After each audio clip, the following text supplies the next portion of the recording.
What's going on, everyone? It's your boy Isaiah Bella. Welcome to the Midwest Sports Hour. We have finally arrived. One of my favorite times of the year.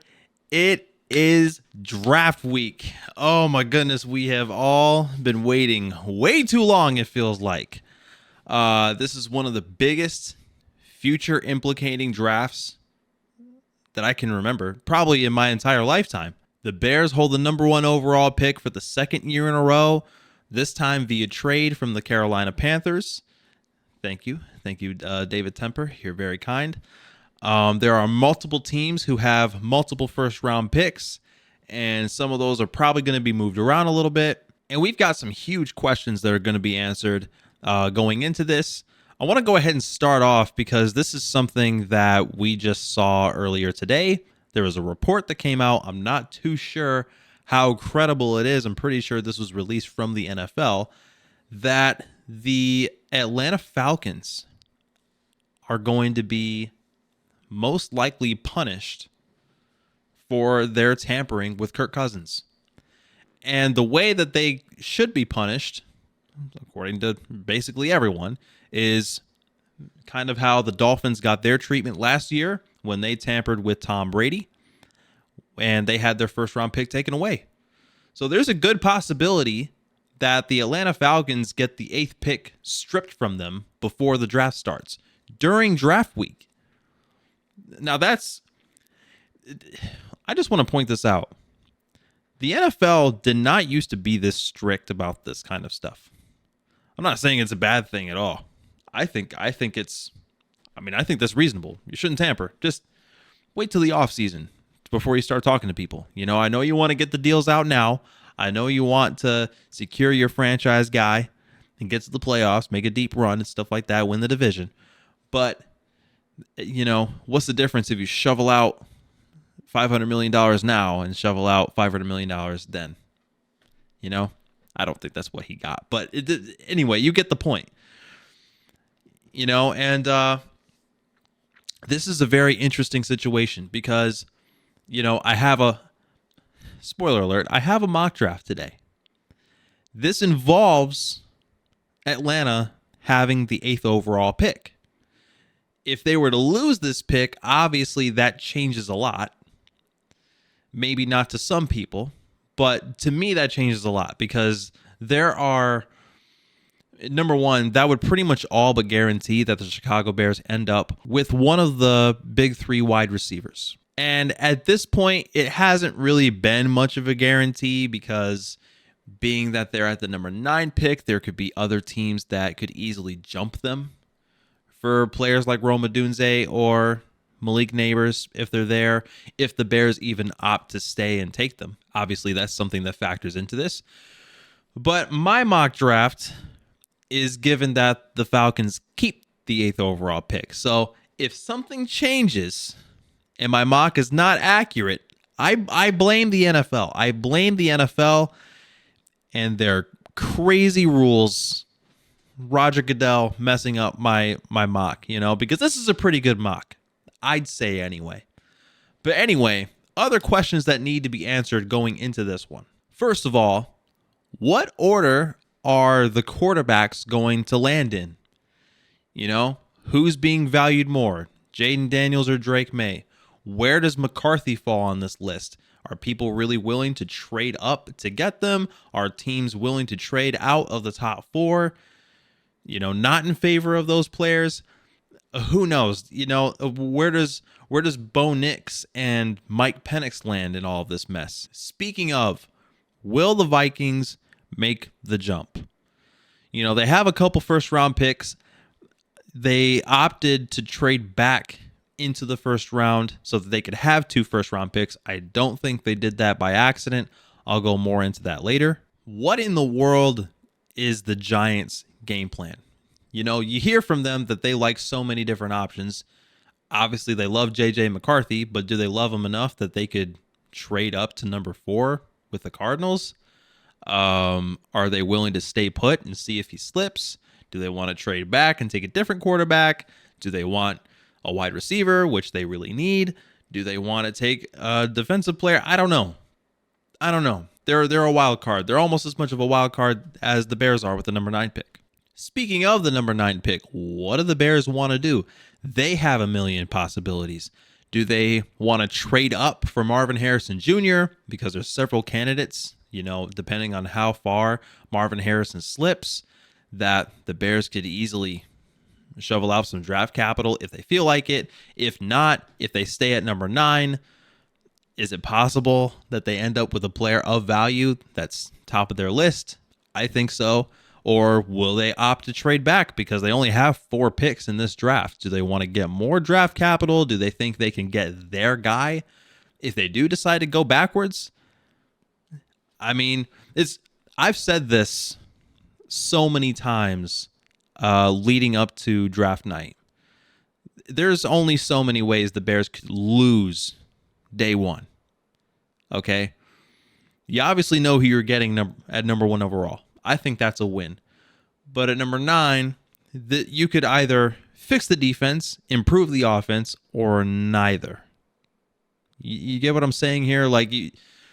There's so many ways you could go with this.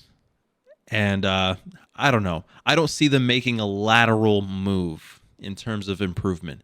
But we'll see where that goes. Of the newcomers in this year's draft, will Jim Harbaugh stick with his guns? We know the guy loves offensive linemen. He's a big proponent of offensive linemen. Obviously, with the University of Michigan, they won 2 Joe Moore Awards. He loves offensive linemen. He's said several times this offseason that the success of the offense starts in the trenches. That is the same with the defense, really. But offensive linemen are the engine that keeps the car running. That's basically how he described it. Does he like Joe Alt enough? Or is Marvin Harrison Jr. really a player that you can pass on? I don't know. It almost seems impossible for them to move off a player like that. But that's another team with a lot of holes to fill. So it wouldn't necessarily be surprising. Here's another one. What do the Lions want to do at number 29?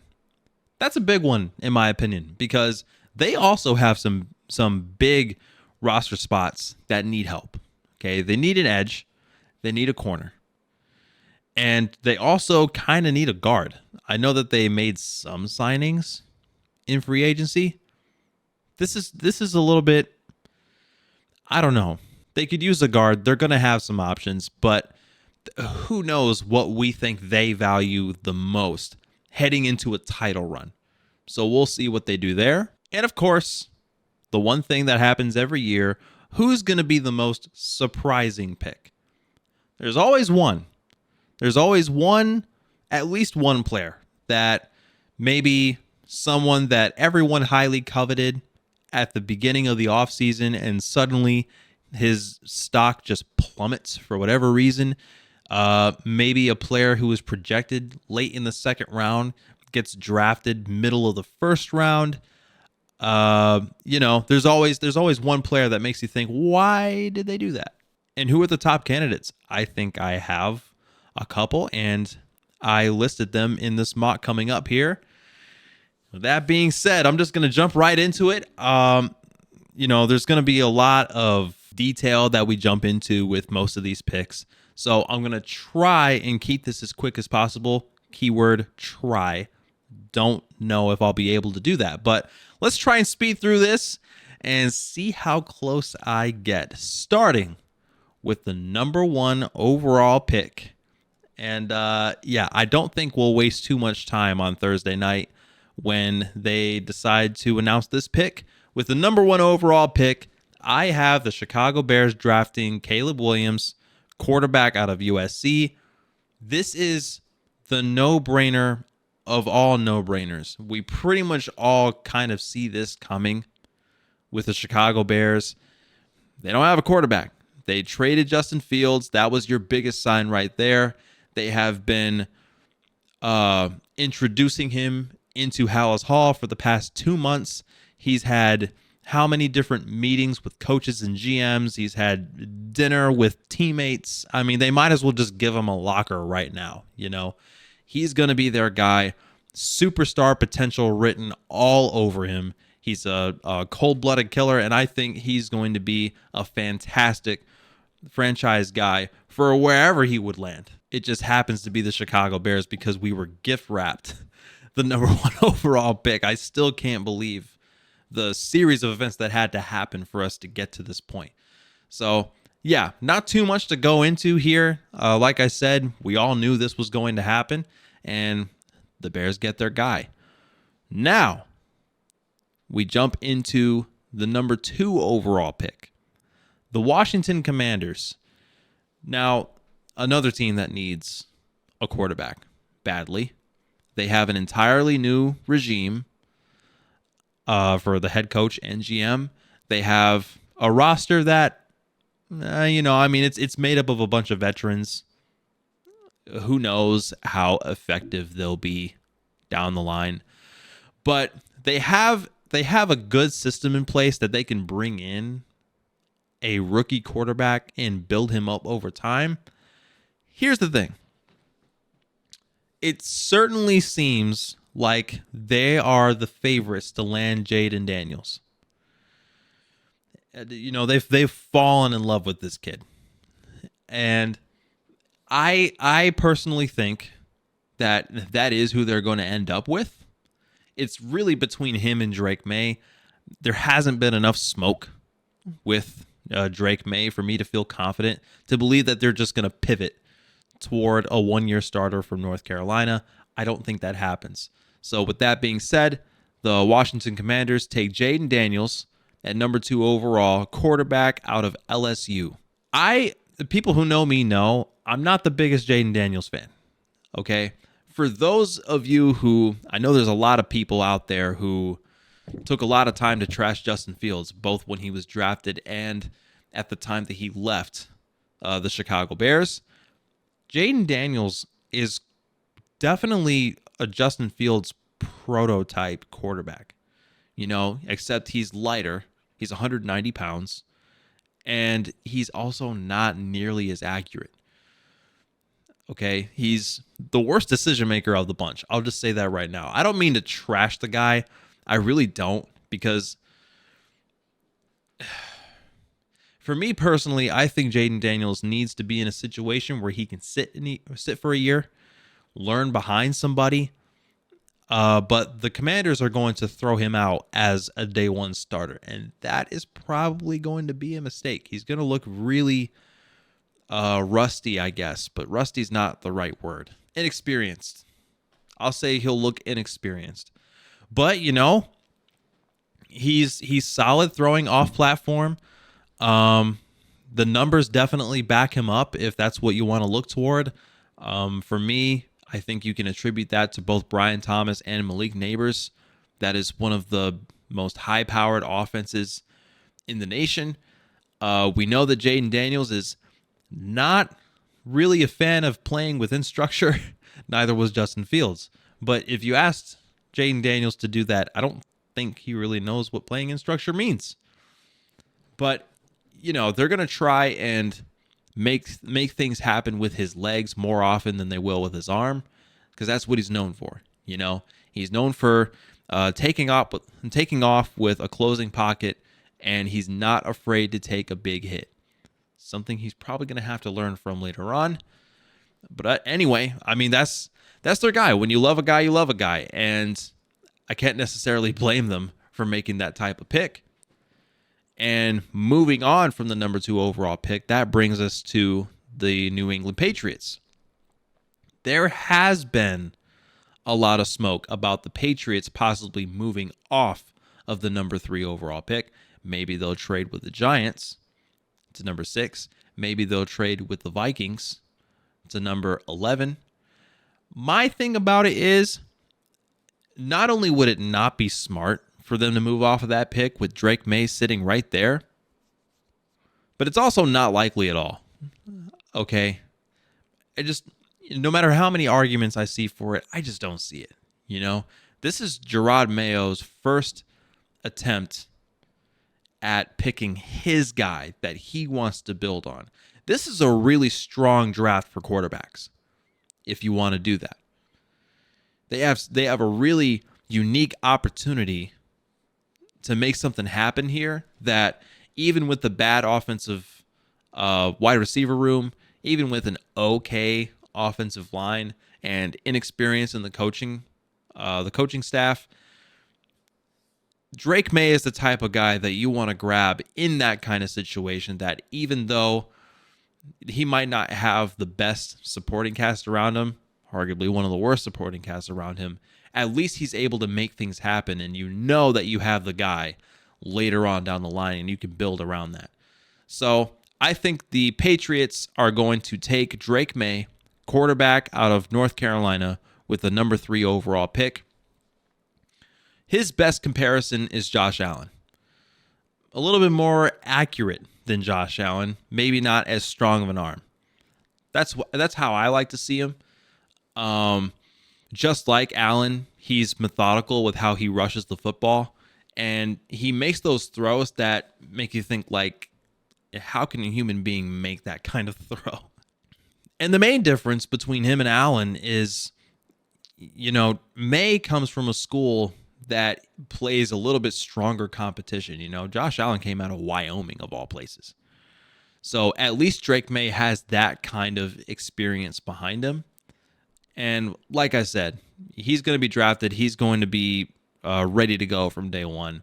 There's really nothing much else to go into from that standpoint. He'll be fine.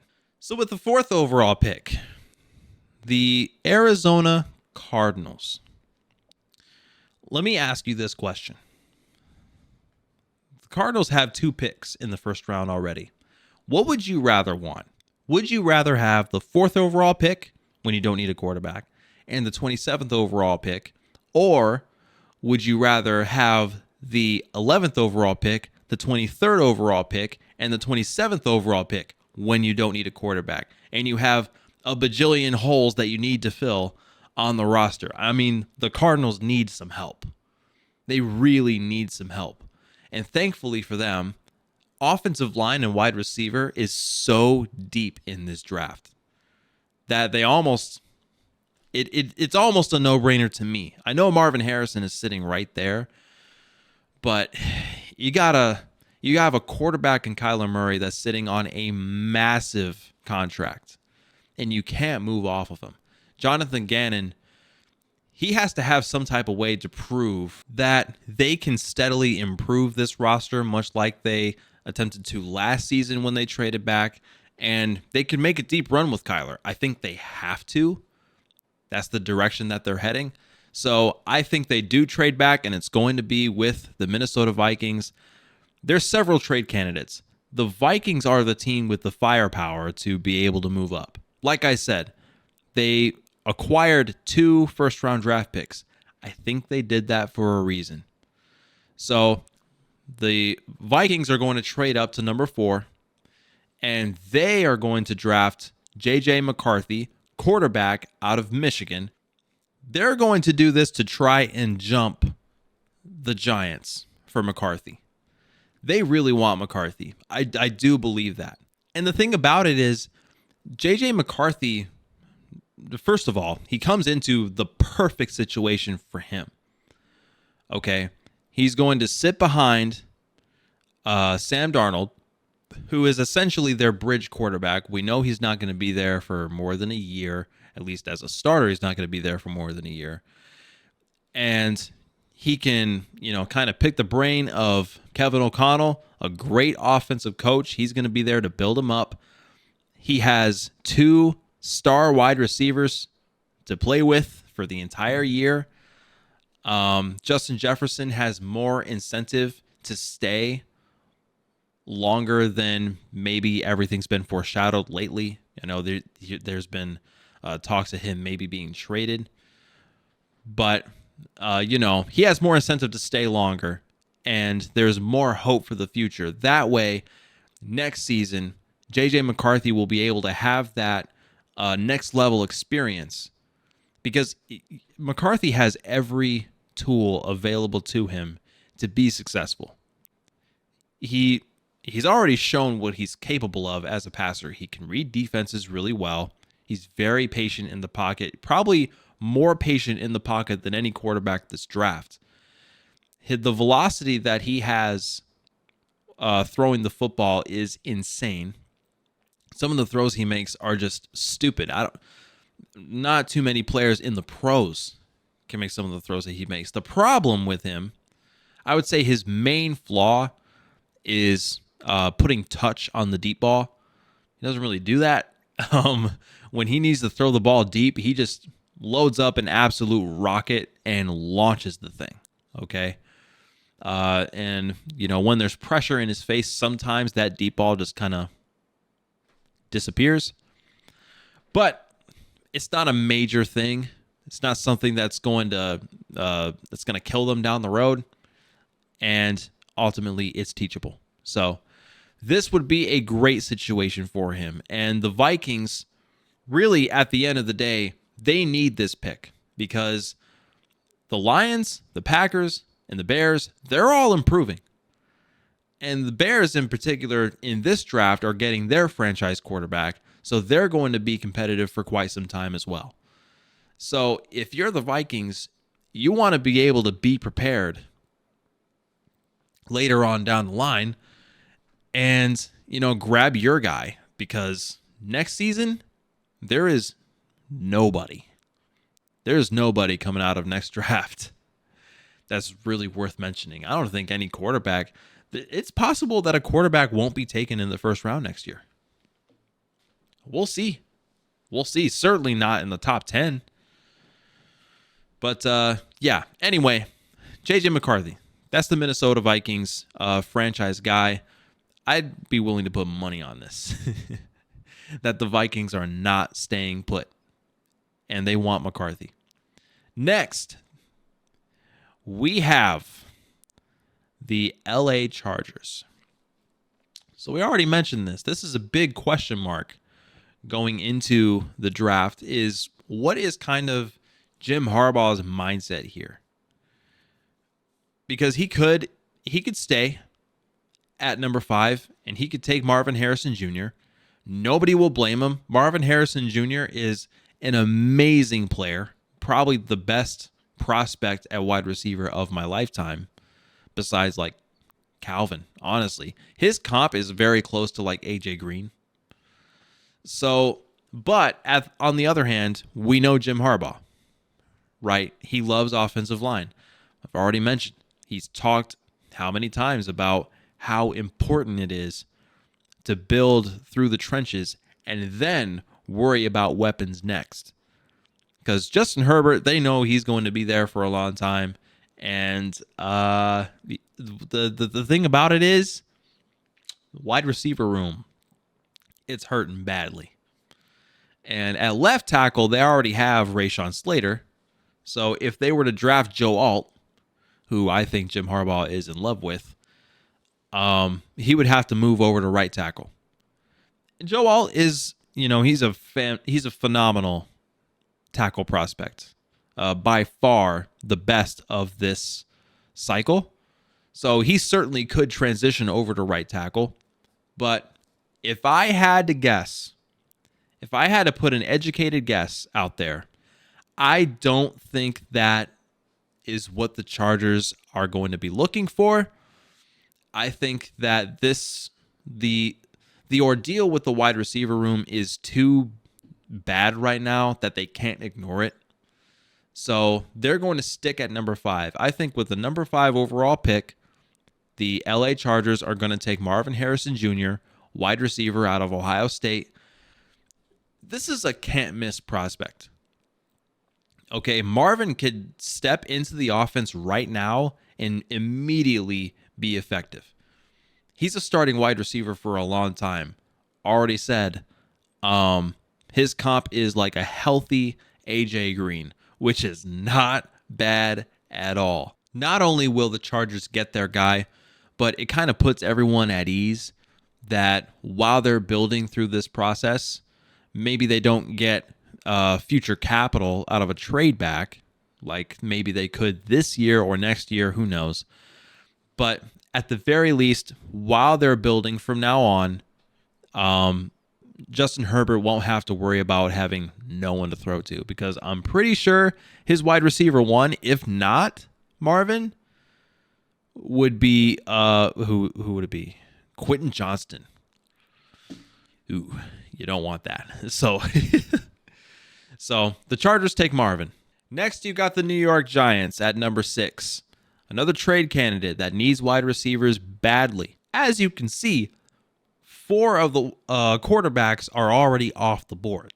So the Giants aren't really left with too many options here. They can't trade up anymore, obviously, but they have a lot of targets that they can focus on to help Daniel Jones. Listen, they're stuck with Daniel Jones. I hate to break it to you. They have to deal with that contract. Just eat the contract up now, bite the bullet, and then later on, a couple years down the line, when his contract is up and he's a free agent, then you can focus on getting your true quarterback of the future and not overthink next time. So who does that leave them? That leaves them with Malik Nabers or Rome Odunze. They've had extended visits with both of them. For Brian Daboll's offense, both of them are great prospects. I'll say that. I love both players. But I think for this particular offense, where everything is played in the short game, the short intermediate routes, you probably want to have the player that is more explosive out of his breaks. Maybe he's not a better one-on-one catcher, but it's not really what the Giants go for. You know, they rely a lot on Daniel Jones' legs and rolling him out of the pocket and seeing, what's there right in front of him and getting the wide open guy.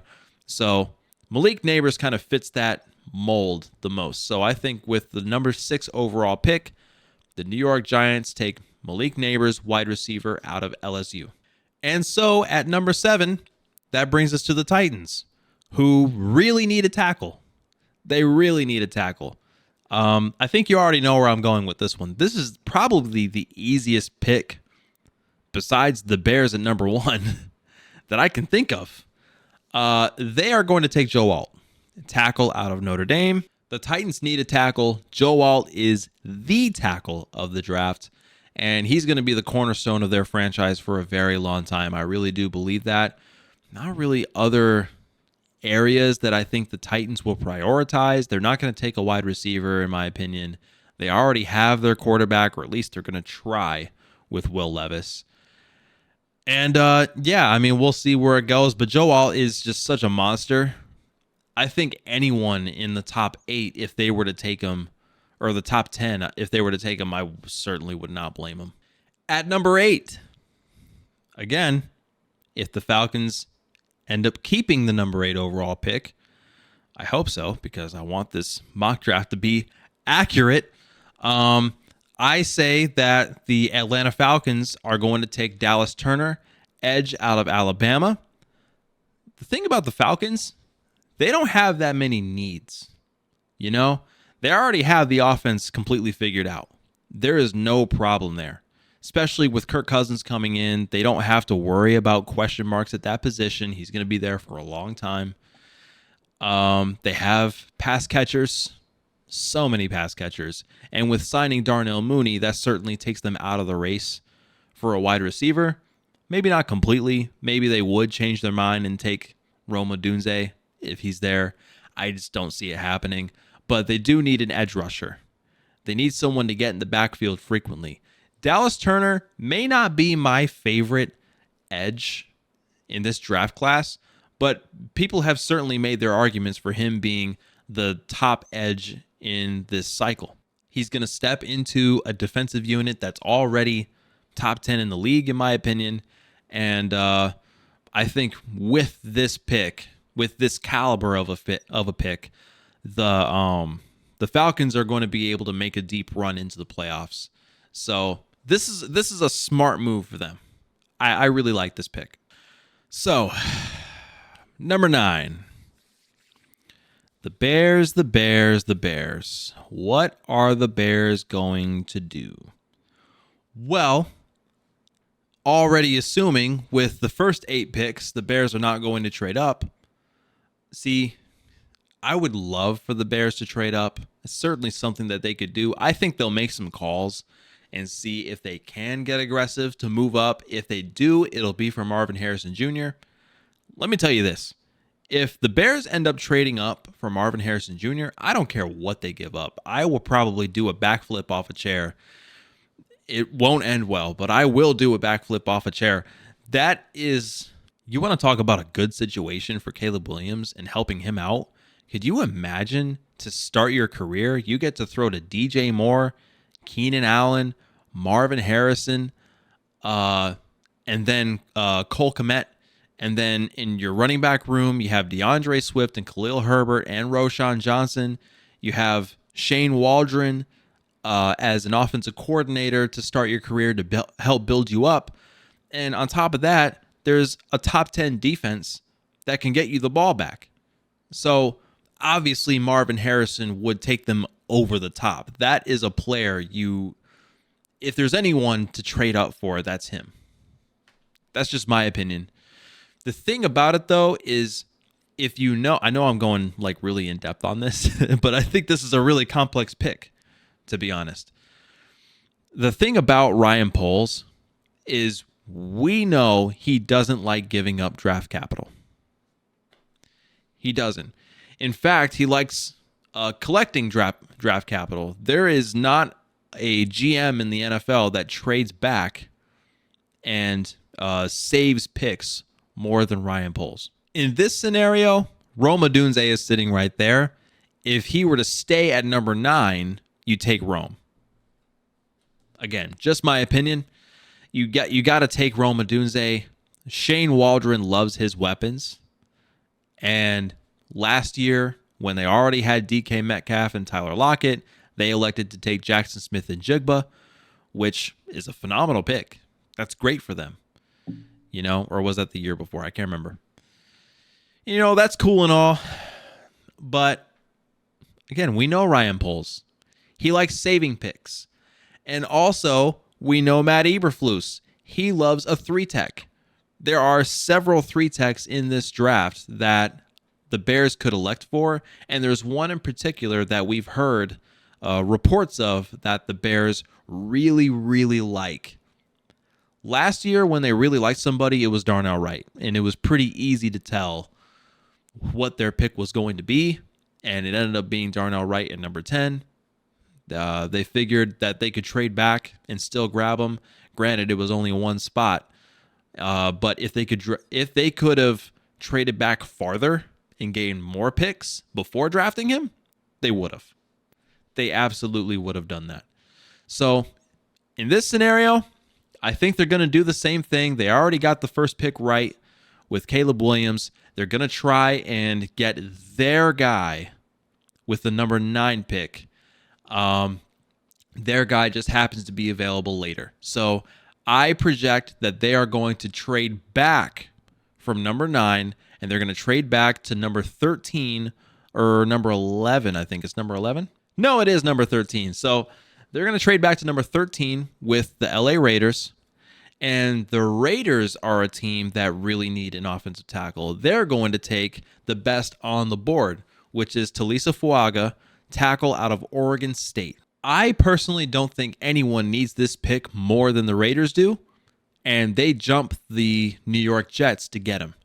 This guy plays with just an absolute nasty brand of football. He could play at tackle. He could play at guard if they really want him to. He definitely has the build for it. Some might see this as kind of a surprising pick because on a lot of people's big board, Olu Fashanu is sitting quite a bit higher than him. I don't agree with that. I really don't. This guy just plays on another level from the rest of the tackles to me.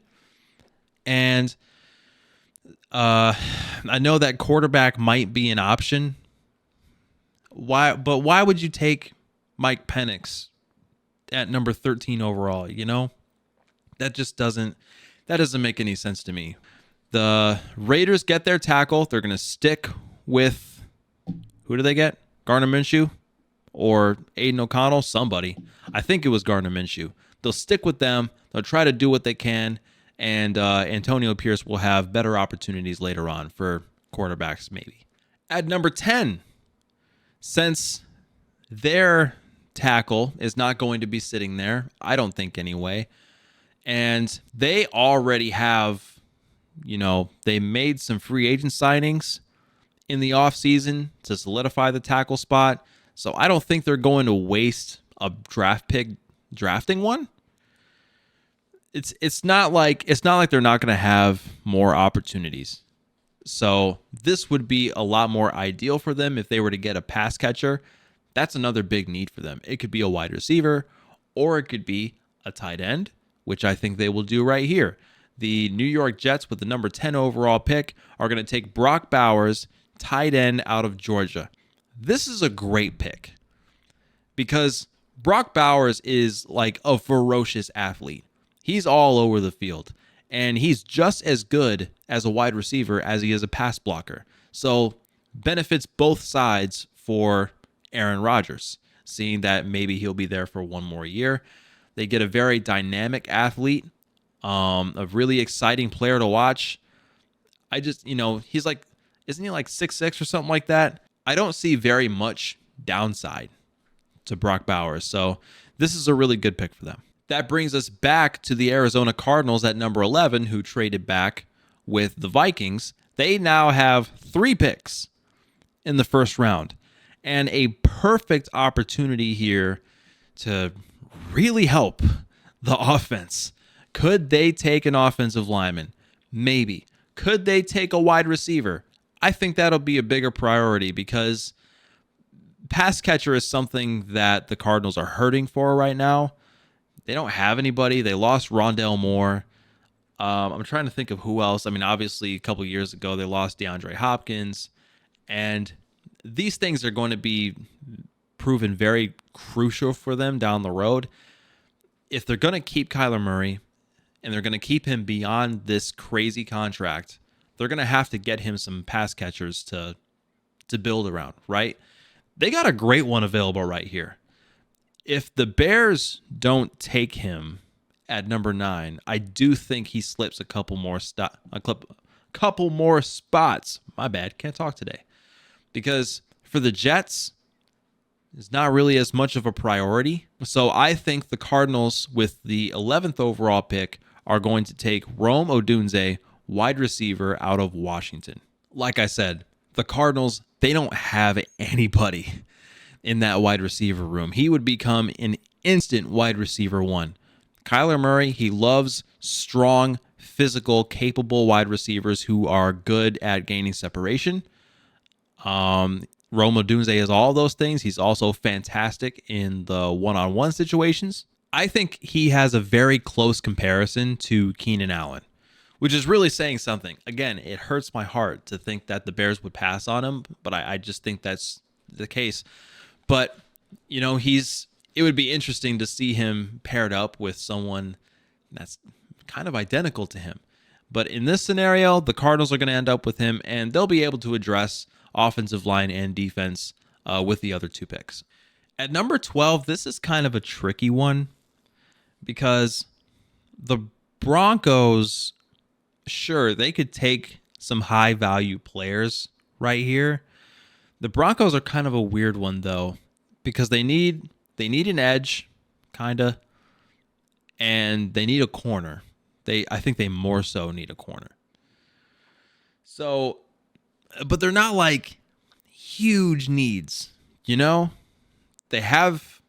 I don't think they have a quarterback, but they're not going to be able to trade up for a quarterback, Even though it's already been said that Sean Payton and them are making calls to see how aggressive they can be and trade up for possibly J.J. McCarthy. They're not going to be able to do that. I don't think anyone's going to be able to do that if the Vikings are in the mix because they have 2 first-round picks this year to do it. The Broncos are hurting for draft capital already. What more can they give up for their QB of the future? It's already been mocked to them that maybe Bo Nix would go there, but they're not going to spend the number 12 overall pick on Bo Nix. That's not going to happen. So I think it would be in their best interest if they trade back and gain more picks. And it would be in the Jacksonville Jaguars' best interest to trade up and give up just a little bit because they have a lot of picks. And I think that's exactly what they're going to do because their guy is going to be sitting right there. A guy that they're going to like a lot, which is Laiatu Latu, edge out of UCLA. This guy, I already said in previous videos, but Laiatu Latu is, to me, the best edge in this class. I love this guy. He just tortures quarterbacks because tackles can't hold him. He's so quick with his hand movement, and he just, I'm not sure how to explain it. He's just so smooth getting to the backfield, you know? And he would immediately help a defensive line that's hurting right now. The Jaguars are starting to figure it out with their defense. Last year, I think what was it they led the NFL in? They either led the NFL in turnovers or they led the NFL in interceptions. I can't remember which one. But the pass rush was not helping them that much. So this would be an extremely smart move for them. He knows how to attack the tackle position better than anyone this cycle.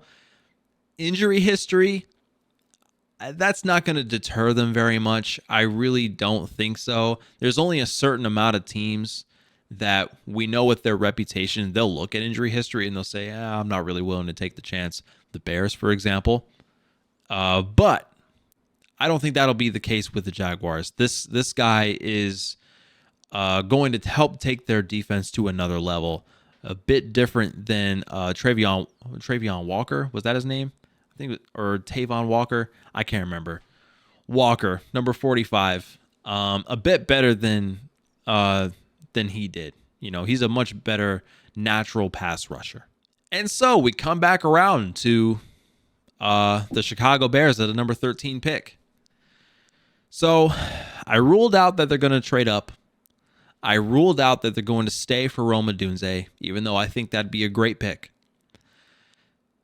And I mentioned earlier that there is a guy that they really, really like. This is the guy I think they're going to end up with. Don't know where that came from. And let's talk about it. So, what is the one position that Matt Eberflus constantly talks about?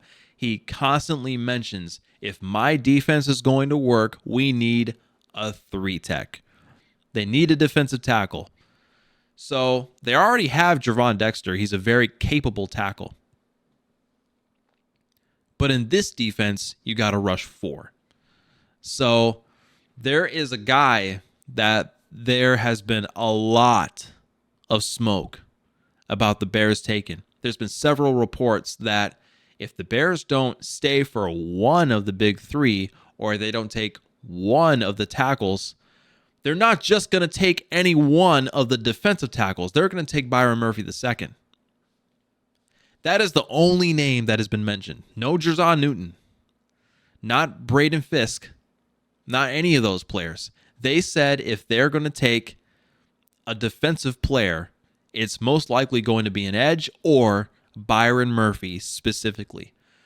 When there's only one name being thrown around, that makes me believe that they like this kid so much that possibly that's who they're going to turn their attention to. So that's who I think the Chicago Bears are going to end up with if they trade back. With the number 13 overall pick, the Chicago Bears take Byron Murphy II, defensive tackle out of Texas. He's extremely physical, has a very unique ability in both the pass and rush defense. And, like I said, Gervon Dexter, already very capable defender. He's a rising star on this defense. He's going to move beside Byron Murphy. Kind of leaves a question mark at edge, and maybe they could address that instead. I just, they like Byron Murphy, man. That's who they're going to go with. Last year, it was Darnell Wright they really liked. This year, it's Byron Murphy II. I can't blame him. He's a really good player. Maybe I would prefer Newton before I prefer Murphy, but that's just me. With the number 14 overall pick, the New Orleans Saints, they need a tackle. They need a couple other things, I guess, but they need tackle most of all. And a very capable starting tackle just kind of falls into their lap here with Olu Fashanu, or Fashanu. I think it's Fashanu. And that's who they're going to take with the number 13 overall pick. Olu Fashanu, tackle out of Penn State. He's almost become underrated at this point. I kind of like to compare that to Paris Johnson last year. Even though Paris Johnson actually went higher than we expected, he still wasn't really talked about that much, besides just being a really quick tackle, you know? So, Fashanu, this is one of the easier picks of the draft. Like I said, the Saints don't have too many needs at the moment. Somewhere down the line, they'll need a quarterback because, let's be honest here, Derek Carr is not going to be there long term. But they won't have to worry about that right now. So they get their guy. At number 15, this is a fun one. The Indianapolis Colts. They need defenders. I don't think they need offensive linemen that badly. They still have a really capable offensive line. Their offense in general is just, it's looking really good with Shane Steichen taking the lead here. And on defense, they need a corner. This begs me to believe that they're going to be the first team that takes a corner off the board. With their pick, they're going to take Terrion Arnold, cornerback out of Alabama. What makes this pick a little easier is the fact that the Colts brought back Michael Pittman Jr. because then there's no need to take a wide receiver. So Terrion Arnold, maybe he's not the biggest corner, but he is certainly the best in coverage, and I think he's going to be a game changer for them for quite some time. At number 16, the Seahawks are going to be faced with a pretty interesting selection here. This is another team that I don't think has very many needs. They're going to take a player that I mentioned in one of my videos. This is a player that I hope the Bears pass on, even though they really like the guy. We know this for a fact because they talk about him a lot. But this is a project player that I think the Seahawks are the most well-equipped to take him in and make him effective. Maybe over time he'll work out those bad habits. And I don't know. This is an interesting situation. But with the 16th overall pick, the Seattle Seahawks are going to take Jared Verse, edge out of Florida State. What are the pros with this player? Well, he's extremely physical, extremely physical. He's a very, very strong athlete. He's really good against the pass and the rush. He's good at recognizing plays, but his cons, they kind of level out with the pros. So one thing, if you watch the tape, you'll notice that he is an extremely stiff player. He has no bend at all. He's not good at changing direction. Once he gets in the backfield, a lot of the times he won't be able to finish because he'll get around a tackle and then he'll try to, change direction toward the quarterback and he'll just fall on his face. It happens a lot with him. And that's tough because he gets in the backfield quite often. So it's not that he can't be effective. It's just he has problems that can become annoyances if you're trying to close out games, especially if you're trying to close out games. But the Seahawks, I think, are the best spot for him. So this is a particularly easy one if I'm Seattle, and he gets paired up with Mike McDonald, who already has a good track record with edge rushers, both with the Baltimore Ravens and going back to Michigan football and stuff like that. So it's an ideal spot for him. So the Broncos had traded back from number 12 to number 17. This is an interesting one. Again, it's an interesting one because what do you expect them to do? If anything, if they stayed at 12, I would have thought that they would take Laiatu Latu, but instead, I don't think that's going to be seen as a really serious need for them. I really don't. I think cornerback is going to be a bit more highly coveted for them. So that is the area they're going to focus on. Who will they focus on? That's an even bigger question because there's some that are probably more deserving than who I think they're going to take, which is Quinion Mitchell, cornerback out of Toledo.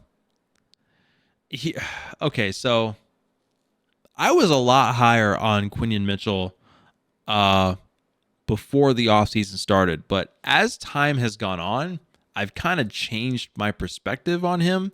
The combine definitely helped him a bit. I'll say that. The combine worked wonders for him because everyone has projected him into the top 15 or something like that. At one point, he was seen as the top corner in the draft until Terrion Arnold kind of showed everyone, the tape doesn't lie.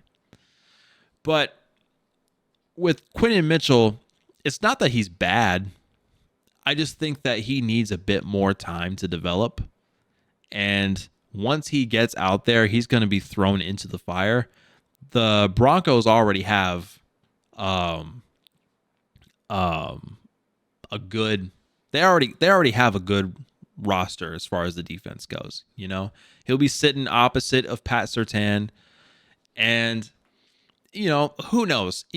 This is very boomer bust. I'll say it that way. He's like the biggest boomer bust prospect of this draft to me. I don't know if you noticed, but there have already been a lot of trades in this draft. I expect reality to be no different than this. Okay. And with the number 18 pick, do the Cincinnati Bengals really want to stay put?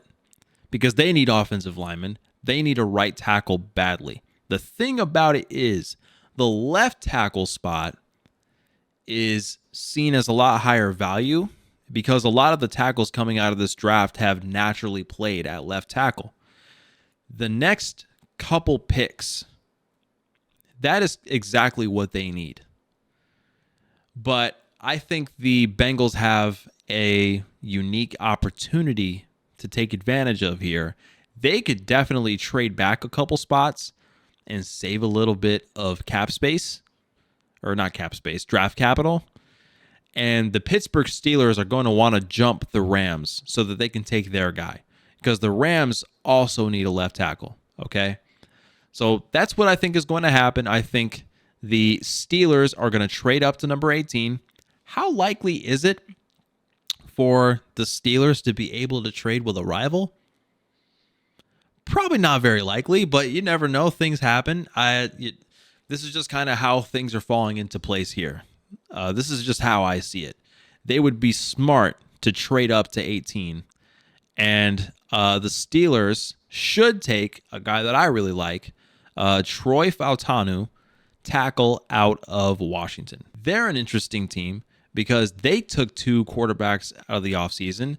One of them is Russell Wilson, who presumably they're going to make him the immediate starter. And the other one is Justin Fields, who presumably after Russ is gone, they're trying to build this offense around him.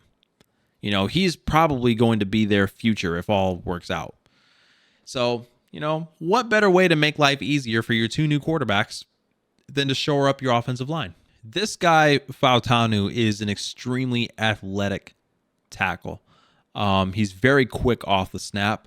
I like him a lot. He's a strong tackle. All they have to do is jump the Rams to get him, and they don't have to give up much capital to do it. So this just makes sense. The Rams, though, they get lucky because there is a fantastic prospect who just, again, falls into their laps. A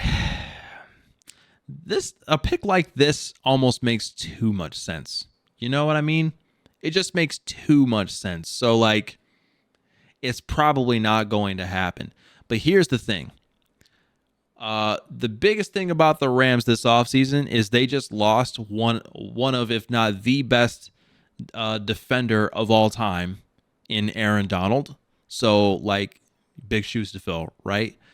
And they have the perfect guy who can step right in. Maybe he's not going to be Aaron Donald, but he's certainly going to be effective, which is Jerzon Newton, or Johnny Newton, as a lot of people like to call him, defensive tackle out of Illinois. He is, to me, the best defensive tackle in this draft. He's an absolute game wrecker. He has been for the past couple seasons. Everyone's seen it. And with this kind of pick, I think that the Rams just take a couple steps up the rankings, and it keeps them steady at the defensive line. They won't lose a step, and they'll be able to keep their playoff hopes alive to make a deep run. Moving right along to number 20, the Bengals had already traded back. As I mentioned, they need a tackle, but they need a right tackle.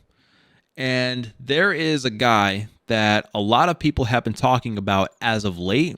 If the Bengals don't take this guy now, they're not going to find another prospect like him later on in the draft. I really don't think so. And so with that being said, with the number 20 overall pick, the Cincinnati Bengals are going to take J.C. Latham, tackle out of Alabama. The Bengals, as we all know, have had the worst luck at the offensive line so far protecting Joe Burrow, specifically at tackle. I mean, they have been awful at that position. But this time around, they get their guy. He is an instant starter. And the nice thing about it is because of this, number one, he's a natural right tackle, which is why I say that they're going to pass on some of these other prospects. Instead, they'll move back and take him, and he can just plug and play him at right tackle. And on top of that, what I think is so important about this is with this pick, they're able to build on the offensive line through the draft instead of spending most of their money on offensive line in free agency. I think that's a huge difference, because clearly blowing all of their draft capital on offensive linemen has not worked so far. It's not an effective strategy at all. They're gonna start to learn this. And Latham, he's a very, very good prospect. I think he's one of the more NFL ready prospects that we've seen. He'll be really good for them. At number 21, this is going to be a really fun pick, in my opinion, because the Dolphins have other needs. And I think they are going to take one of the bigger reaches of the draft. The funny thing about this pick is the person I'm about to mention, I have been telling people for the past month and a half that it's not the smartest thing to take this guy if you want to plug him in as a starter, especially in the later rounds, or especially later on in the first round where everyone's projecting him. I think he's probably better off as a second round pick, but here he's going to be taken by the Dolphins, and that is Chop Robinson, edge out of Penn State. Do they need a center? Maybe, but they have done well without one. And their biggest need, I mean, what's been the most problematic area for improvement for the Miami Dolphins? It's the defense. They don't put pressure on the quarterback. Picking up Bradley Chubb was supposed to be the game changer for them, and it's not. So I think that grabbing a guy like Chop Robinson, who's so quick off the snap, will immediately improve their defensive line. Granted, like I said, I don't necessarily see him as a great prospect. His weakest link is rush defense. He's not very good at it. But I just think that if you're looking for immediate improvements here, this is the best edge available on the board besides Darius Robinson, who I think is going to slip. Not enough people are talking about Darius Robinson, and that makes me very sad. So Chop goes here. I think he fits well with the Miami Dolphins system. And people will see this as a reach. Maybe it won't happen. who knows? But if it does, people will see this as a very big reach, and I'm here for it. But with the number 22 overall pick, since the Dolphins decided to pass on a center, that gives the Eagles the perfect opportunity to pounce on one, which the best, in my opinion, there's this guy, and then there's everyone else, like 3 tiers down, The Philadelphia Eagles are going to select Jackson Powers Johnson, center out of Oregon. Why would they take a center, you might ask? You shouldn't ask, because they just lost Jason Kelce, Hall of Fame center. And so that makes that their biggest need. It's been rumored that the Eagles could trade up, and it's probably because maybe the Dolphins are looking at a center as well. So the Eagles could certainly trade up, but I think if they do, they're going to draft the same guy. Jackson Powers Johnson is exactly the type of player that fits the Eagles mold. He just plays a nasty brand of football. He's a great personality. And, he's a guy that, honestly, if the Bears didn't have needs elsewhere, I wish they would trade back and take him, because he's fantastic. He would be there for a long time, and I think that'll be the case for the Eagles.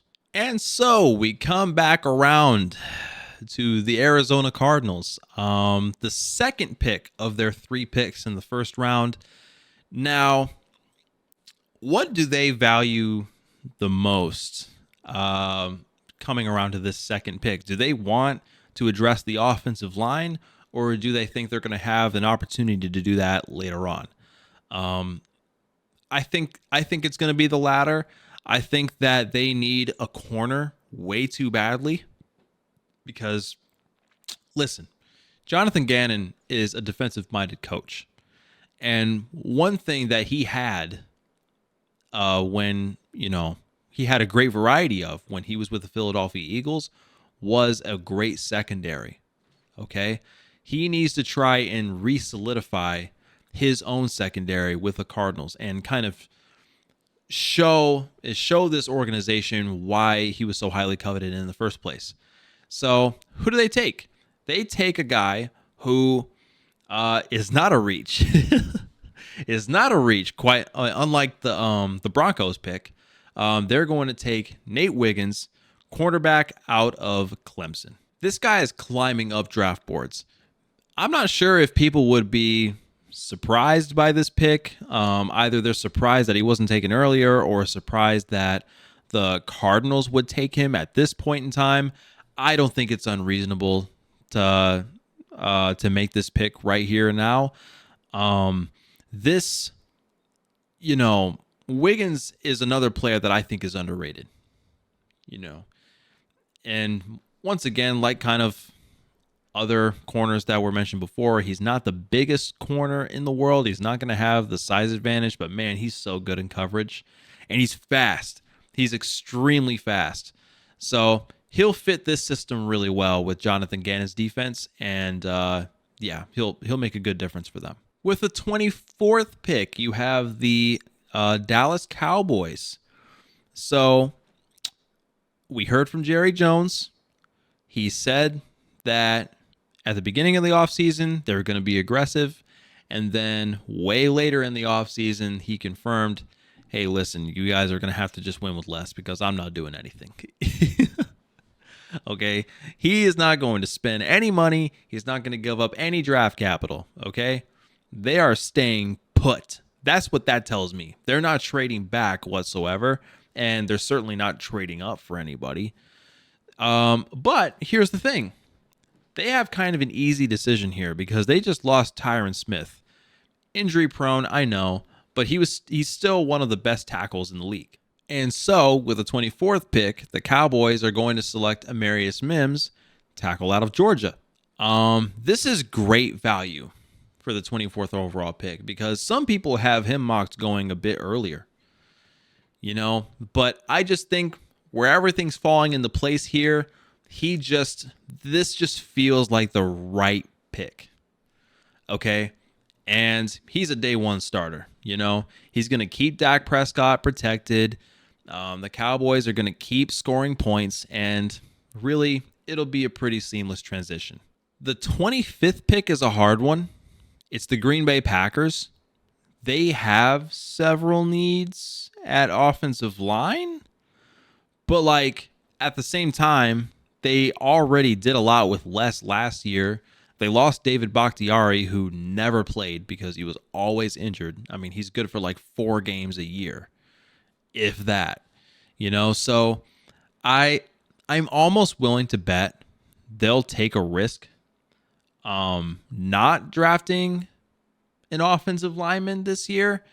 And this is going to be also one of the more surprising picks of the draft because we've heard how much they like this guy. And this guy being Cooper DeJean, corner out of Iowa. So the Packers do have a need at corner. And Cooper DeJean is certainly one of the most talented at that position. A lot of people have argued that he's the best at that position. It certainly seemed that way as the college football season went on. The hype around his name has cooled down a bit. I would say some of the hype revolved around certain things that had nothing to do with his play. I won't say what. You probably already know what that is. But, the thing about it is Stokes is not a long-term answer at corner. Cooper DeJean is. He's a super talented guy. And I think he has the potential to be a long-term answer. As long as they just stay patient with him and he improves a little bit more on like deep ball coverage. But aside from that, the way it usually works with the Packers, if they grab a corner, doesn't matter where from, he's going to shine. He's going to look really good, like way better than he is, even if he is already really good. That's the Packers.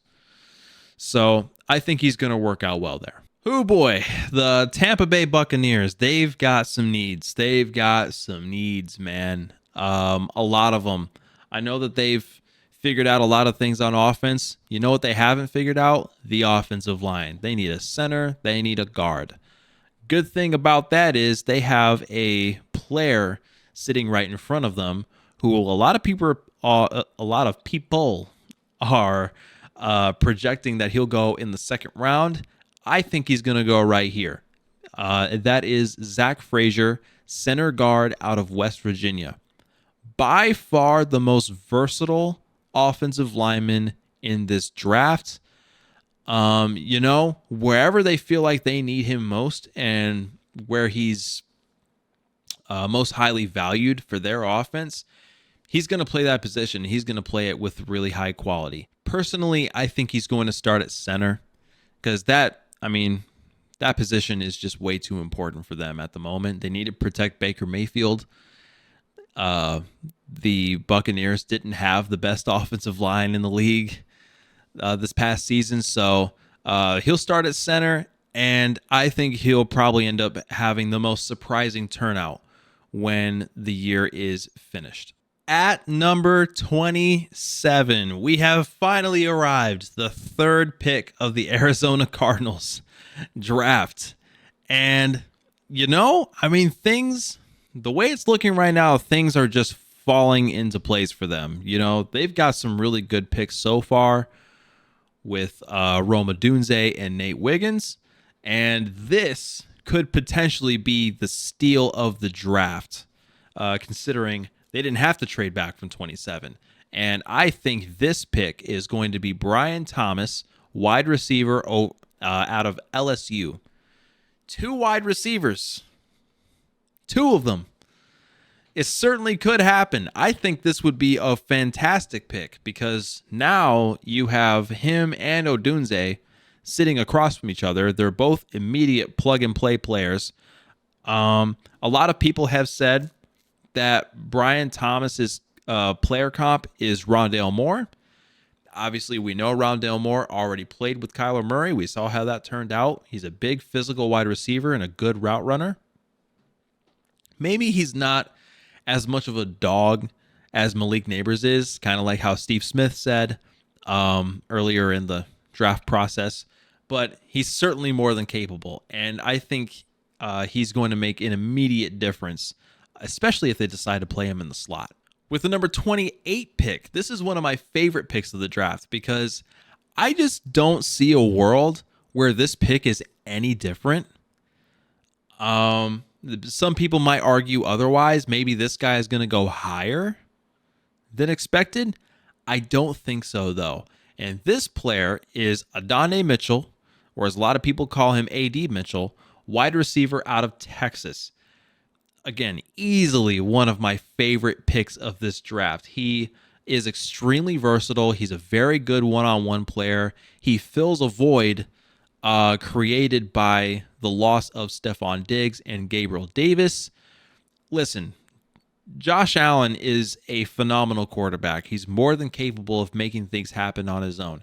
If he has to make do with what he has, I think he'll definitely do it, you know? But A.D. Mitchell becomes wide receiver 1.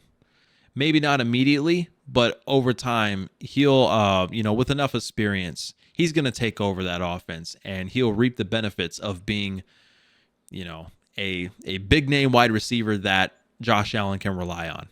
That brings us to number 29, the Detroit Lions.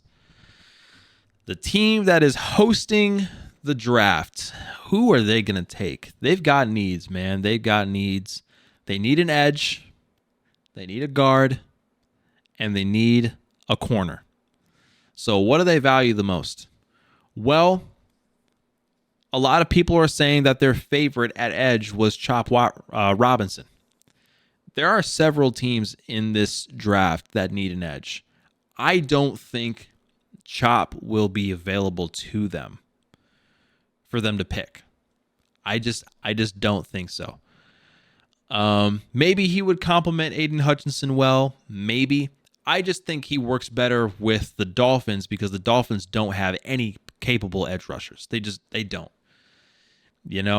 And the thing about Chop is he gets stifled in the rushing game too much. Again, upper body strength, kind of a problem for them.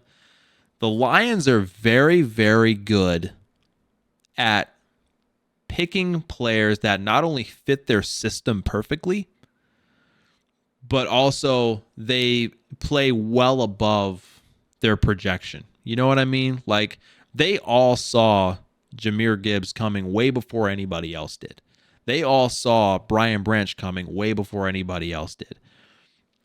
Certainly think that they're capable of doing this again. One of my candidates that I have been stressing to everybody this whole draft process is Darius Robinson. I love Darius Robinson. I think he's going to be fantastic. But for some reason, people just aren't talking about the guy. Like we don't hear about Darius Robinson anymore. Even though he was seen as one of the 3 or 4 best defensive linemen to start the offseason. It's not the case anymore. And with the pickup of DJ Reader, maybe they'll be looking elsewhere, which I think they will. With that being said, I think they will focus on a corner. If Zach Frazier was there for them, then maybe it'd be a little different. But he's going to be taken early because, his value is way too high to be taken any lower than what he is. So I think with just everything being said around this certain player, the Detroit Lions are going to take Kool-Aid McKinstry, cornerback out of Alabama. Now, people forget, Kool-Aid McKinstry already played with Brian Branch. Brian Branch was a safety for Alabama last season. Or the season before, I should say. I don't know how you would phrase that. But he played with Kool-Aid McKinstry. So he rejoins him in a defense that's already being solidified. And I don't know if anyone remembers, but the Lions traded for Vontae Davis. So he's going to be plug and play, and he's going to sit opposite of a corner that's fully capable. This is a great situation for him. Maybe it's not my favorite pick. Maybe I would like him to draft Darius Robinson instead. But that's not to say that this pick would not work, you know. And with this pick, they can focus on locking down the air attack, and they can be a little bit more prepared for an even deeper playoff run. My prediction is that they win the Super Bowl, but I guess we'll get to that later on in the offseason. At number 30, another team that doesn't have too many needs is the Baltimore Ravens. I believe they are going to take Graham Barton, tackle out of Duke. The reason I say they're going to take him is because this is another guy that is also very versatile. As far as versatile tackles goes, he's probably the last, though. You know, and they need a guy like Barton to play guard because as far as we all know, the Ravens have the tackle spots locked up, and the center position, obviously, that's being taken up by Tyler Linderbaum. So he could be like a swing player for them if they really need. You know, if the center goes down, he could probably play center, and because he's taking snaps at center. And also he can play left guard or right guard, whichever one fills their need the most at the moment. He'll start day one. He's a very strong pass and run blocker. I think he's a stronger run blocker, which is why he fits their system more. Obviously, it's one of the best rushing teams in the league. And he fills their biggest area of need. Number 31. This is arguably my favorite pick of the draft, aside from A.D. Mitchell. I love this pick. Nobody's going to agree with me. Nobody's going to agree with me. But I will stand by this pick until the end of the NFL season. I swear. The San Francisco 49ers, they need a corner. And there is no other corner that fills their needs more than Mikey Sanderstil, cornerback out of Michigan.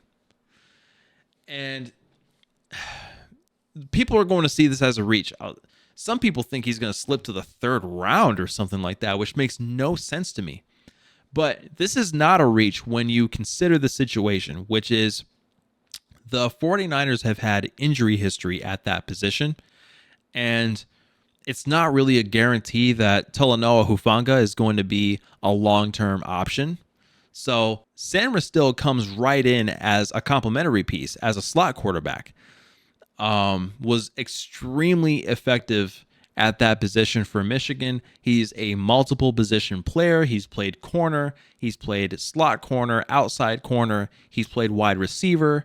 I think he's played in special teams before. He's extremely smart. He's a phenomenal tackler. And his main specialty is man coverage. It is very, very hard to get past him when he's in man. He has the highest motor of just about any player in this draft. And honestly, I think he could be the biggest steal. That's my favorite candidate. Okay, you can sit there and disagree with me all you want. Call me a Homer Michigan fan. I don't care. I think this would be perfect, especially considering the 49ers, they almost have no other needs. So this would be perfect for them. And finally, we have arrived to the 32nd overall pick. This is an interesting one. You know, the Kansas City Chiefs, they just won the Super Bowl. Do you really think they have very many needs? I think they do. They need wide receiver. So wide receiver is probably going to be their top priority. Is not really much need to go into any other thing, I guess. I don't think they need an edge or an interior lineman. Maybe they do. I don't know. But wide receiver is going to be their biggest priority. Some people think that Adonai Mitchell is going to slip to them. I don't think so. I think Adonai Mitchell is being slept on pretty hard here, especially from outside voices. So with that being said, since Mitchell's not there, the Kansas City Chiefs at the end of day one are going to select Ladd McConkey, wide receiver out of Georgia. What do the Chiefs like the most out of their wide receivers? They love speed. They love speed. And something they haven't had out of speedy wide receivers is a route technician. And McConkey provides them quite a bit of both. He's a speedy wide receiver who's an exceptional route runner. He's a smart player who fits the offense pretty well. And, who knows? As the year goes on, could be wide receiver one, especially with all the trouble that Rashee Rice has been going into lately. I think he probably would have ended up wide receiver one. And aside from him, who's there? What was that one receiver's name who couldn't catch a pass? Kadarius Toney. Kadarius Toney, obviously not. Mecole Hardman, obviously not. Travis Kelce's still there, but he's a tight end. So just for once, they don't want to rely on a tight end who already takes an extremely high value of targets. I think Ladd McConkey does fits that pretty well for them. So he escapes the second round, and he's going to go to the Super Bowl champions. And there you have it. My mock draft 1.0, the only mock draft that I am going to do this year. Feels so good. Feels so good. Last year, the only pick that I got right last year was Darnell Wright. But that's because it was almost too obvious the Bears were going to take him. So hopefully I get a little closer this time. What are some things that we notice about my mock? Well, first of all, there are a ton of tackles taken off the board. A ton of them. There are some teams that passed on tackles who probably could take one.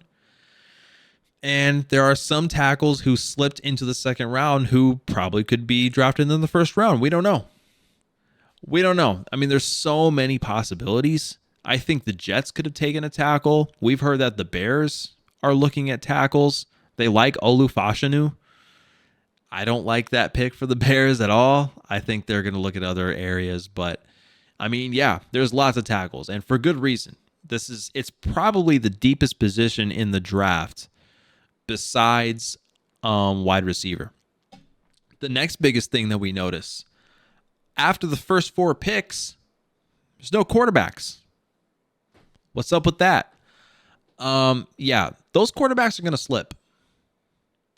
Mike Penix Jr. and Bo Nix are not as highly valued as everyone makes them out to be, or at least I don't think. I would be shocked if beyond the 4th pick, any of those other teams wastes a first-round draft pick on one of those guys who, I mean, let's face it, man. Mike Penix and Bo Nix, they are bound to be backups. They're not starters in the league. They're just not. Who would they start for? Maybe some people who just need a plug-and-play guy who's not fantastic and their ceiling's not high, but they can make the right read at the right time. They're not going to elevate your team very much. But as I described them, those types of players are the players that you get late in the second round or middle of the third round. You just don't overthink it. Those are 2 players that everyone has been overthinking this entire time. I've even seen arguments that Bo Nix and Mike Penix could both go above J.J. McCarthy. That's never going to happen. It was never going to happen. Also, the big name wide receivers fall a bit late. I said earlier that names like Brian Thomas and A.D. Mitchell, they could certainly go higher in this draft because there are some teams that I could see them risking a higher pick for one of those wide receivers. But, for so many teams that desperately need offensive line help, and with the higher picks, like picks 1 through 12, for all those guys that already have solidified offensive lines and now they just need weapons, those are the guys that kind of snag the big name, like the big name wide receivers. And then you're left with these guys who they're good, Some of them are going to be starters, but they're just not like, like if you're the Pittsburgh Steelers and you need depth at wide receiver, but you don't have anyone starting at tackle, are you going to waste a pick on Brian Thomas? I don't think so. I don't. So this is just kind of how I see everything shaping out. Those other wide receivers are going to go late in the first, and then players like Xavier Worthy. I'm sure I'm thinking of a couple. I'm sure there's a couple other ones that I'm not thinking of right now, like Xavier Legette. Those guys will probably go late in the second. That's just my projection, though. Those are my biggest takeaways for the draft. You have now witnessed the second Isaiah Bella mock draft on this podcast. I'm really, really excited to see where this actually turns out. A lot of these are just, it's all educated guesses, but a lot of these are so hard to predict because there's a million ways that this could go. And ultimately, when all is said and done, this is going to shape the future of the power structure of the NFL. I really do believe that. So this is an extremely important draft. And what a way to start the first ever NFL draft held in Detroit. I just think that's fitting.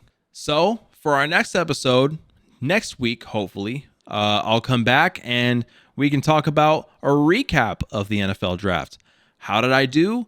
What are our biggest surprises? And what do we have to look forward to after the fact? We have training camp coming up. We have Hard Knocks to decide on, which is most likely going to be the Bears. Maybe we'll get into season predictions. I don't usually do that until pretty late in the offseason, but you never know. We'll talk about it a little bit. And I will see y'all there. That's going to be a lot of fun. I've never been to anything like this. And it seems like, I've been downtown Detroit while they're fixing up everything for the outside venues and stuff like that and setting up the stage. This is going to be a really fun night. I have a really good feeling about it.